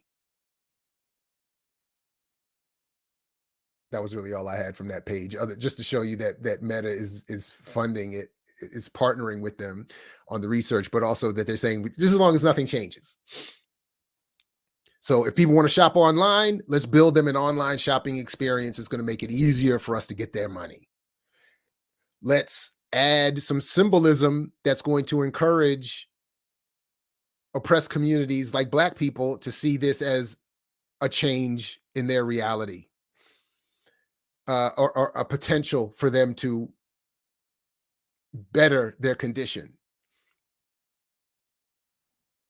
Because ultimately, whether it's Black owned or not, whether you go to Zuckerberg's metaverse or to the sisters e-commerce digital mall, at the end of the day, advertisers are going to be the determining factor of how successful the venture is.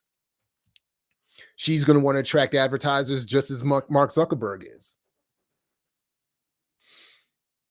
And to the extent that she can satisfy their needs, business, intelligence, data-wise, she'll get it. And that's always the conundrum.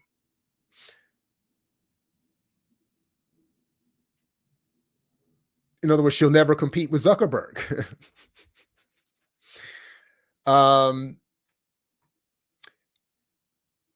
But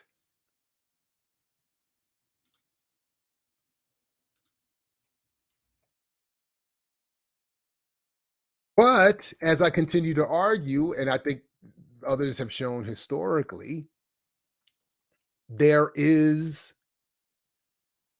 technology does not change social relationships, it exacerbates them.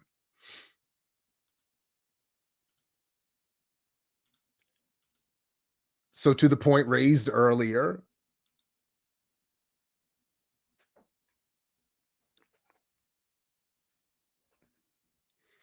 now I had a clip, honestly, where I first heard, I'll admit, I had the link, but I haven't watched. You know what? I'm not even going to go there. Let me just do this. So I haven't watched Jimmy Dore in weeks, maybe longer. His argumentation around the virus, not that I disagree with I agree with his argument that incorrect. Okay, I saw one Jimmy Dore thing he did in weeks, which was a debate he had with a friend of his about the virus, and I watched about 3/4 of it. And where I agree with Dore is that we don't want to be in a situation where vax or no vax distracts from the reality that we should have a society that gives healthcare to everybody, treats everybody that needs to be treated, and if more people need to be treated, more should be done to treat more people because the capability exists. What I don't agree with Dore is that he's made been caught even a couple of times making mistakes on how he presents his arguments criticizing the vaccine. So I stopped watching for that primarily, and because although I haven't seen him in a minute, well, I don't know, the Fred Hampton socialist thing was kind of, I was like, okay, I'm good. So, but I saw just in the headline that he covered this story, and I watched a few minutes of his coverage of it, but I didn't like the way he was being too flippant with it, where I didn't get the joke, or maybe he was doing something. So I just turned it off and went and found this story, which is anyway a better way of doing it. But the point is that Ricky, I think, raised earlier in the chat, and that I had wanted to make the point of anyway, to again remind folks of how we're not getting a new world because we can do it virtually, is that even within the metaverse, there's at least, and apparently it's obviously bigger than this, a woman was sexually harassed on Meta's VR social platform. She's not the first and won't be the last, as Tanya Basu writes here. Last week, Meta, the umbrella company formerly known as Facebook, opened up access to its virtual reality social media platform, Horizon Worlds. Early descriptions of the platform make it seem fun and wholesome, drawing comparisons to Minecraft. In Horizon Worlds, up to 20 avatars can get together at a time to explore, hang out, and build within the virtual space. But not everything has been warm and fuzzy. According to Meta, on November 26, a beta tester reported something deeply troubling. She had been groped by a stranger on Horizon Worlds. On December 1st, Meta revealed that she'd posted her experience in the Horizon Worlds beta testing group on Facebook. Meta's internal review of the incident found that the beta tester should have used a tool called Safe Zone. That's part of a suite of safety features built into Horizon Worlds. Safe Zone is a protective bubble users can activate when feeling threatened. Within it, no one can touch them, talk to them, or interact in any way they signal that they would feel like the safe zone lifted. Now, that would be dope for real life. I would love to have that. I would walk around that joint all the time. Can't talk to me, can't touch me, can't see. No, I'm just playing. Anyway, but the point is, the story goes on. The point is that even in these virtual spaces, men and boys and others apparently maybe want to take it upon themselves to do what they can't do in the real world, or shouldn't be able to do in the real world, or feel that they can't do in the real world, or feel that they wouldn't get away with in the real world.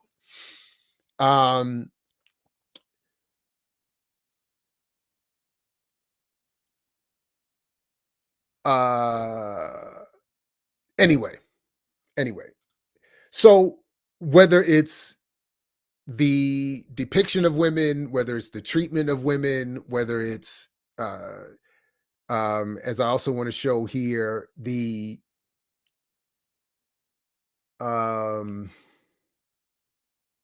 making money, growth, ad week. Oh, wait a minute. Where'd my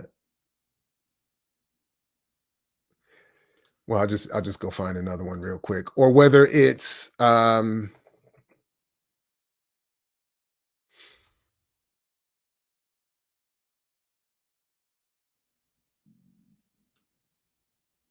metaverse land rush.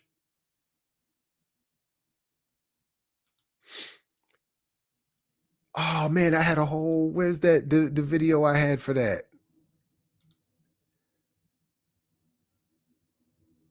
Well, here, I mean, in this story, Wired is explaining why the so-called land rush is not real, but there's this there is hold on.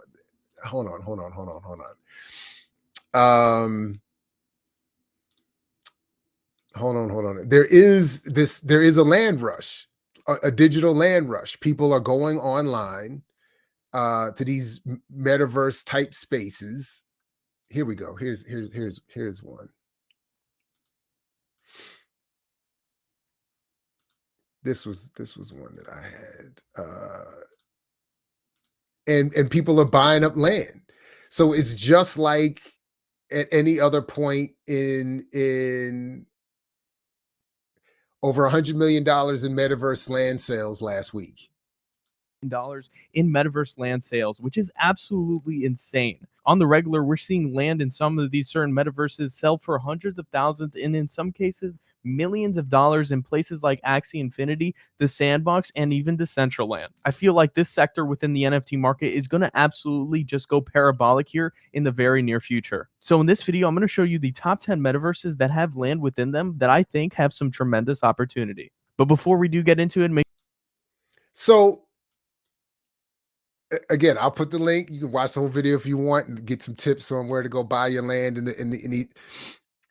but again, it's replicating real world experiences where people with the resources, the access, are given priority, where, as this guy talks about in his video, in one of the more what he considers promising future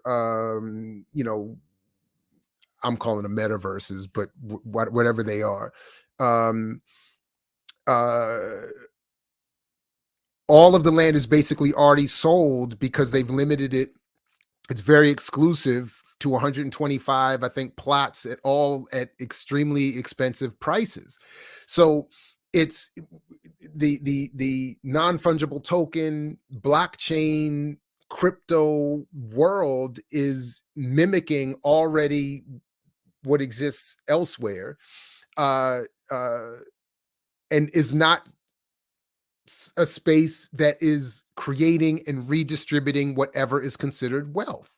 So even if, as is happening in Black and expandingly brown communities, you want to advocate getting in early, getting your plot of digital land, getting your crypto, getting into some form or another, engaging the blockchain technological community, it's already bought up. It's already run. It's already it.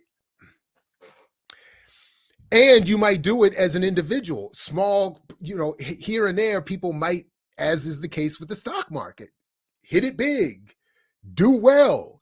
But when we're talking about collectives, societal change, revolution, it's not doing what people it cannot do what people are claiming that it will do. So to that point,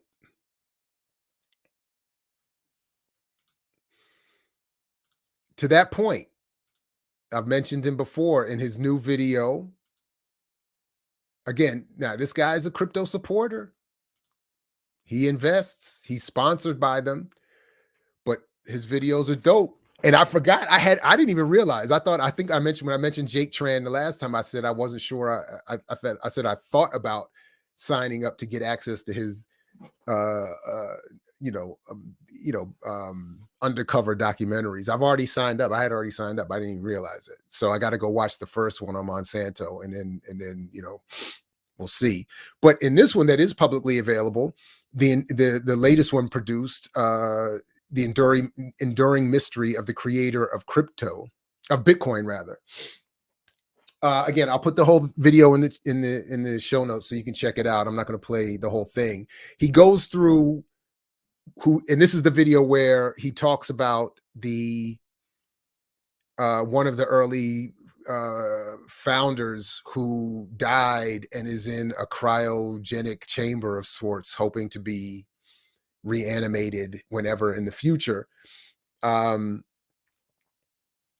He goes through who he thinks are the leading suspects into who really invented Bitcoin, because Satoshi Nakamoto is not, is not likely one person, is not known, so on and so forth. The white paper, by the way, which I have read, which if you understand the math, I'm sure is fascinating in terms of the exchange and the anonymity and the cryptology of it. But in terms of where it creates wealth, it gets redistributed so that there is no poverty and inequality, it's not in there. That doesn't exist. It can't lead to that, which is why, again, anyway, cannot abandon the best critiques of capital and capitalism simply because they may have been penned by white men and used by black women and men and others to great effect, great threatening effect.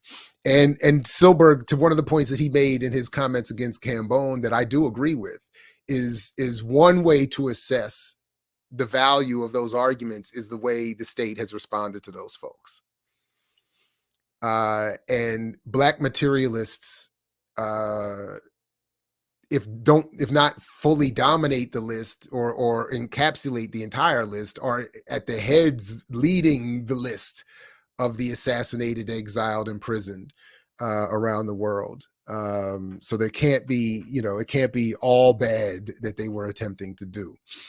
So all I'm saying is, I said to the brother, let's be a little easier on each other. Let's be a little easier on each other.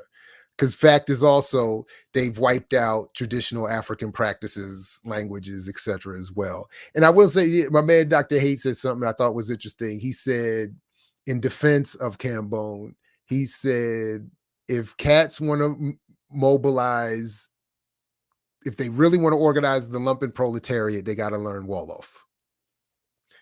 Thought that was an interesting point. But anyway, Jake Tran's number one suspect into who could be this mysterious Satoshi Nakamoto who invented Bitcoin is not only the US government, but specifically our good friends at the NSA.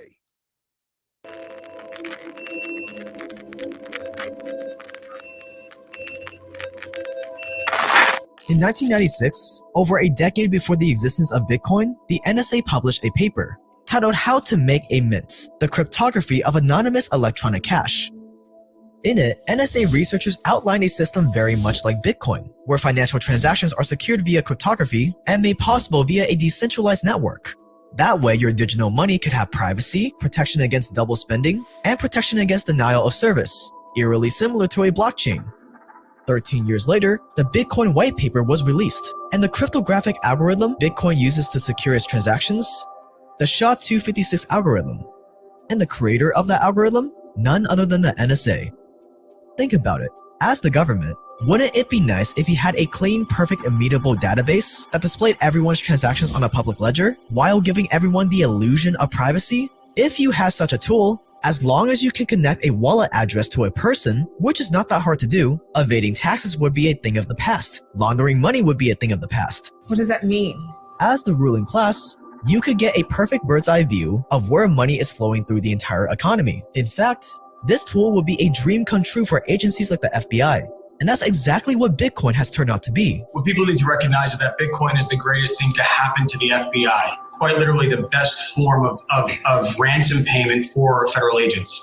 After all, this wouldn't be the first time the government invented such a powerful technology. The internet came from the ARPANET projects, which was directly funded by the government. The technology behind the Tor network for the dark web, called onion routing, was developed in the mid-1990s by the US Naval Research Laboratory. So the chances of the creator of Bitcoin being the US government itself is definitely above zero.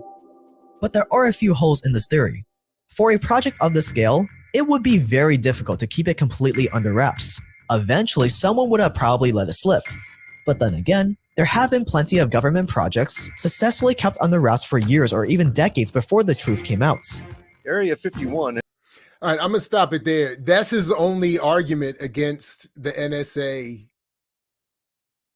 Just so you know, you could watch the whole video because it's fascinating because he goes into other suspects, that is individuals and some of the other history, which is fascinating. All of them, all of them white men. I think all of them white men coming out of like Silicon Valley or that kind of world. Even the one Asian dude, I forgot his name, who everybody thought was Satoshi, came out of that same kind of MIT kind of, and then Silicon Valley type of world as well. Like, I think so. But I will say this, his only argument against the NSA. So when he says the chances are just above zero, I think it's unfair because his only argument against it is that it would be hard to have kept that a secret. And I don't agree with that at all, given all the secrets that have not been revealed or are misrepresented and distorted and whatever. But admittedly, my bias is that makes a lot of sense. And if you read Yasha Levine's Surveillance Valley, where he goes into Tor and all of that, I mean, he mentions cryptocurrency briefly, but I don't recall in any way that fits with our discussion, other than that it just comes out of this same, I'm going to call it mythology or really fantasy around having this sort of privacy of exchange. Now, again, how that argument around privacy of exchange gets turned into radical progressive potential for revolution, I've still not understood or heard. And they even had another exchange with the blockchain socialists privately, saying to him, like, I'm listening to your argument and I'm not seeing it. I don't think you're listening to mine because nothing you're saying refutes my argument. And can you point me to something that refutes what I'm saying? And I haven't seen it yet. And again, the argument is simply, it's not creating wealth. It's not redistributing wealth. It's not providing political power, which is what we need. And that's that. And I'm very Kwame Ture on that. That's all I need is political power. That's it. Give me that. And you there, take everything else.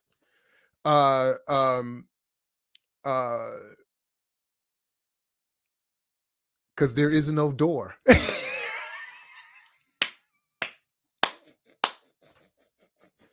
That joy.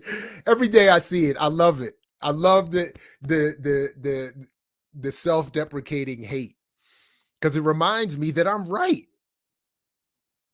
even when I suffer the correctness of my own analysis, I'm right. There is no door. You go put your little poster together to take some shots at your frenemies and whatever the equivalent of that in collegial. We just go move the door. Ain't no door. How are you going to talk, Mr. Anderson, if you don't have a mouth?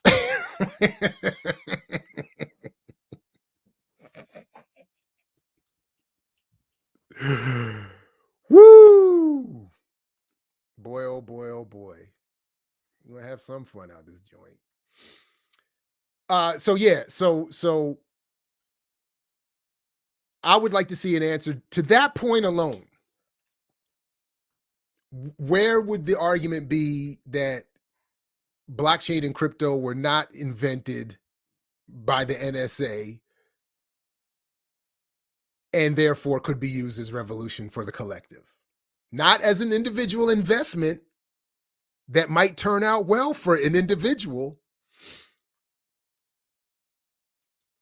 All right, we're almost right on time. This is almost perfectly timed. I just got one more thing, and then wrap with a little bit more fun, and then I'll peek through if there. And Josh, I don't know if your relative silence on this is indicative or not, but if there are any comments or questions that folks want to have me get to or address with me real quick, feel free to grab a couple. I'll look for a couple, but. So I found this somebody because I guess the algorithm, I get all this Bitcoin crypto stuff in my timeline now. And it's just really a lot of, like fanboy stuff. Like it really feels like people trying to pump the stock by touting how great it is, even when it, when you gotta buy the dip. Oh, the price is falling. Don't be afraid that your stock is losing value. This is a sign for you to buy more because the price has dropped, because it's eventually going to go back up and you make more. It's all this. So I saw this one come up, and this to me is as indicative of the problem as any. This is the meme that came up. Somebody tweeted it. 5 million in crypto. Can we make it 100 million? I'd like to say, I want more. Give me more crypto. That was the initial intent of the meme. But as I'm pointing out here, and what I'm trying to coin, at least pun intended, as Cryptoganda. I don't know if I'm late to that too. But this scene here. First of all, let's just be clear. Well, as I said here, the problem with Cryptoganda memes like this is that Burry, that is Michael Burry, was betting against the bubble of the housing market, and these Wall Streeters were happy, are always happy, and at that time, to take whatever money people want to bet on the market, aka a casino.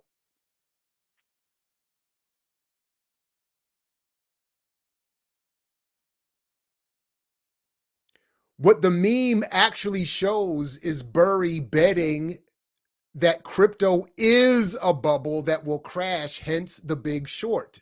That's the scene from The Big Short, a great film, meaning he would be owed huge sums while investors in that speculative bubble, cryptocurrencies, would lose everything. And then what do you know? The real Michael Burry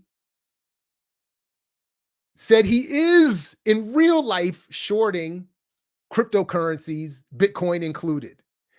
What am I saying here? Just so we're all clear. This is the scene from the movie The Big Short. In this scene, what's his name? Batman, playing the real Michael Burry,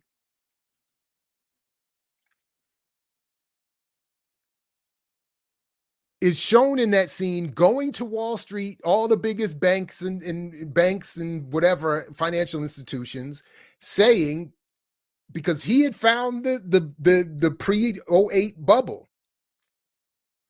He said he looked into all those packaged mortgages that were being sold to make money on Wall Street, looked in them and saw that they were filled with people who were in houses they can't afford, be given loans they shouldn't have been given, being predated upon, that there was this huge bubble. So before the 08 collapse, he went out and bought as much in shorts, that is betting that the mortgage stocks will collapse, that is betting, buying insurance on those stocks, saying they're going to collapse. And when they do, I'm going to get paid. The Wall Streeters is shown in there, in that scene, they're all laughing at him.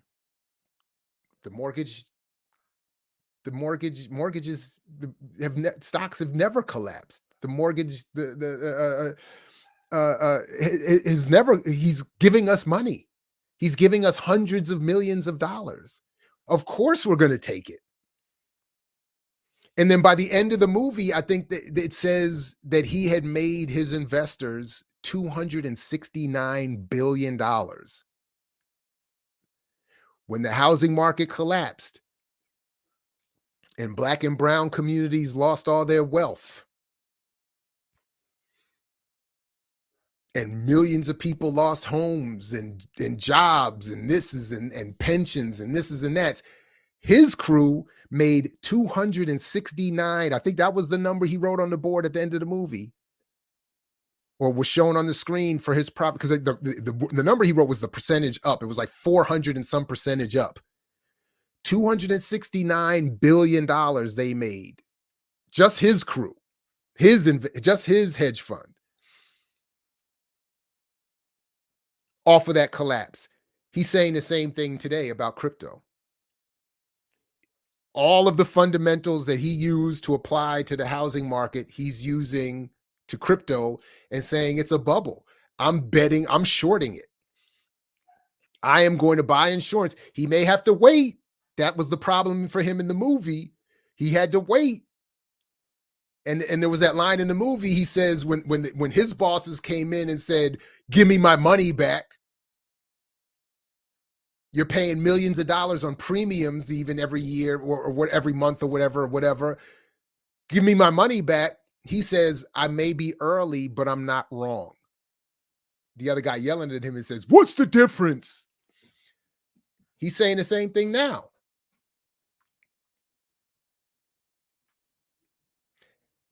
My only point, my major point would be that to those who know Wall Street better than I do, those who make money off of the betting on it and have the money to make the money off of betting on it and reading it and watching for signs of collapse, they're all, not all. One leading guy is saying it's just like crypto is just like any other speculative stock and investment or bubble. It's going to burst. I'm going to get paid off of it.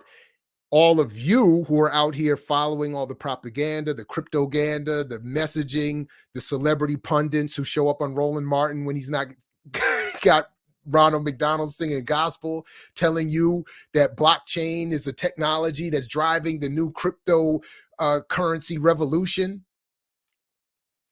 Y'all gonna, that's the group that's going to lose everything.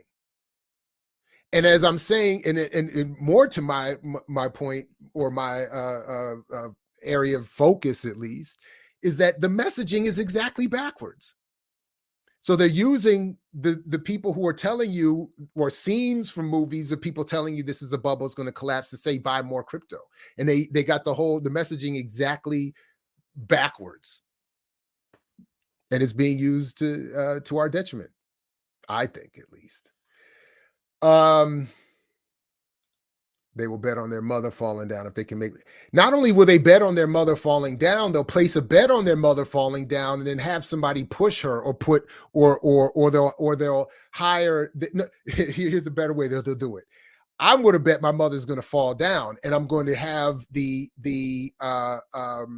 frozen. The quick freezing water ice company that I just bought out of nothingness, I'm going to have it pour its product in front of her steps. So that not only will I win on the bet that she falls, but once it's known that it was my investment that created the fall as a successful product, my stock value is going to go up. We just have to get the messaging right around one woman falling. That's what it's supposed to do. That's how you know the product works. So yeah, yeah.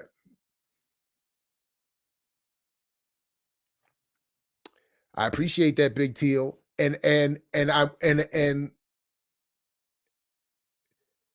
so this is how I approach it. So these are I'm just showing you all the rabbit holing and how I approach it and try to put it together. If I am wrong from the perspective of those who want revolution, that's who I would want to hear from. The pro crypto people, the investment people, the crypto pushers and all of that. I already know they think I'm wrong, but their goal isn't a revolution or an improvement for the collective. That's not their goal. So of course they're going to say I'm wrong because they're making money. And the more of us they can convince to invest, the better that we'll do. And watch The Big Short again. I don't recommend a lot of movies for that kind of stuff, but it's very well done. And I think they got it exactly right. I have tried to read up on it and follow it, et cetera, and so forth. And everything, you know, anyway. One last piece that I got from, and I hope it's cool. I think it's cool to acknowledge Bonnie here, sending me a few more bits of info. Cash App, which now allows you to trade in crypto and you can buy it for as little as $1, is owned by Square Inc., which is owned by Jack Dorsey of Twitter. So every time you use Cash App to invest in crypto, you're making him money. And that he is also an investor probably in the Bitcoin or other major crypto that you want. You've probably made him money on that too. Because you're never going to own as much as he does. And whoever Satoshi Nakamoto is already owns 100 million coins? What was it? How many? The current valuation is about 50 billion in terms of how many coins that this person or collective owns.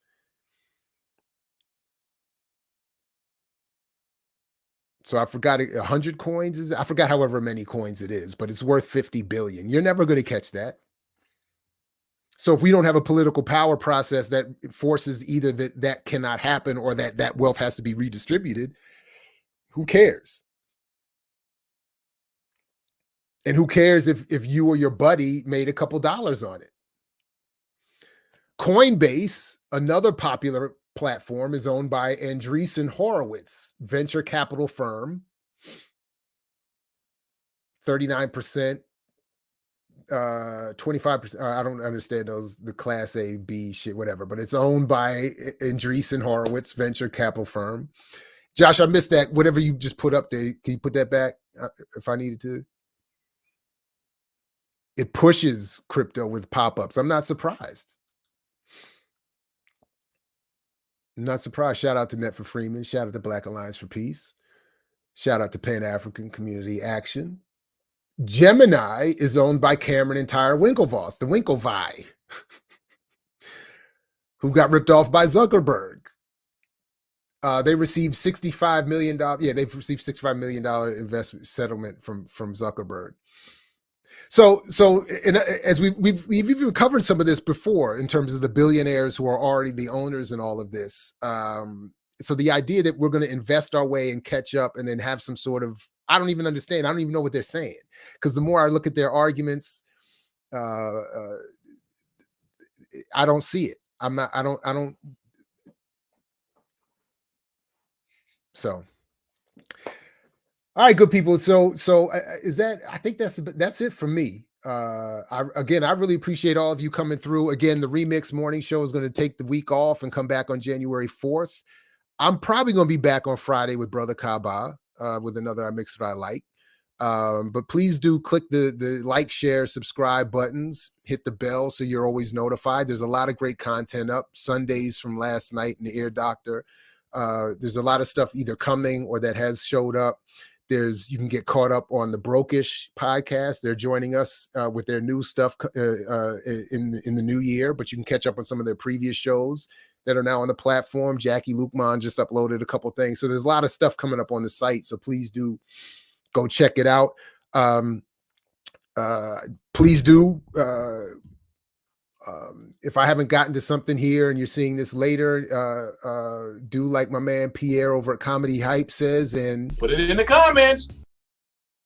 If you got something you want to say or add, or send me an email, imixwhatilike@gmail.com. If you want to follow up more directly on any of this, same thing in terms of critiques of guests or my own commentary, send it on through, but try to understand we don't always get it right.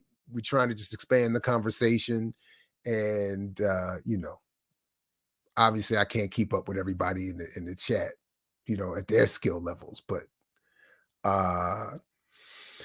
yeah, I mean, again, Nipsey Hussle, all due respect, was also, big on the Black business piece. That doesn't, again, me saying he would have been wrong on this issue is not meant to disparage him or anyone else personally. We disagree on this, and I don't think there's any evidence that can be shown to suggest why buying crypto or even engaging, broadly speaking, in Black business is good for the collective. That evidence, I think, is just lacking or absent entirely. Doesn't mean that people are, we just, but a lot of rappers and celebrities are wrong on this and other issues. Who I would want to know is right or wrong on these issues? People who are actively engaged in real grassroots organization. So, for instance, are people in community movement builders or the FTP movement, are they wrong on this issue? Are the people in Malcolm X grassroots movement, All African People's Revolutionary Party, Black Alliance for Peace, Pan-African Community Action, are they wrong on these issues? What do they say about these issues? Or even my argument about crypto? That would be where I would be more interested or concerned, perhaps, if there was, but people who are celebrities and entertainers, or even non-engaged with radical organization space people, they're not, I think, going to be certainly expected to be right on these issues. They're not going to be likely, or they're that much less likely to have been exposed to a more accurate analysis of these issues. So, but yeah. Or come back Friday. Well, wait. I mean, what's Friday? Come back Friday. Come back Friday morning. We might do a little New Year's Eve joint. Might do a little New Year's Eve joint.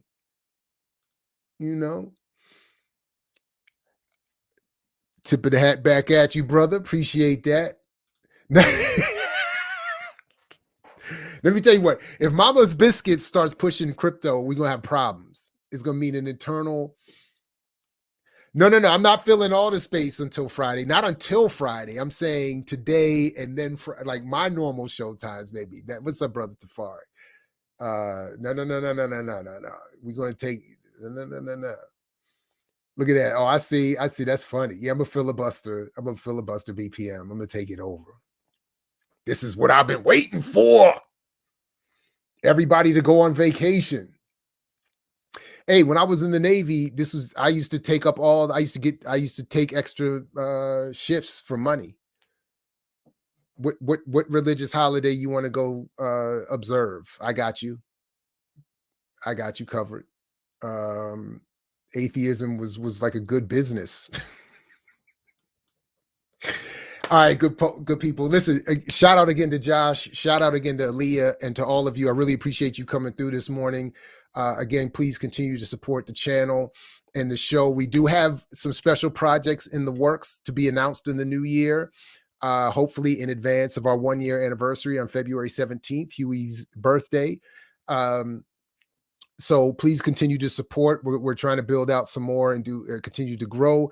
Again, I'll be probably back on Friday, but no remix this week. And we'll catch you all with them back in the so-called Gregorian New Year. For some of us, it's just another day. It's just another day. Put another label on the joint. Is it a new year? Whatever. But January 4th for the remix. Probably Friday for me. But if not, catch you in the so-called New Year or whatever. Have a happy one. Enjoy your celebrations, your time off. If you get it, I hope you get time off. And if you don't, you deserve it. And find a way to get it one way or another. I gets mine. And I know you out there, so you get yours too. So go ahead and get those breaks. Anyway, like Fred used to say, Fred Hampton, that is, peace, because I know you're willing to fight for it. See you next time. Thanks again, everybody. I mix what I like, what I like, what I like, what I like.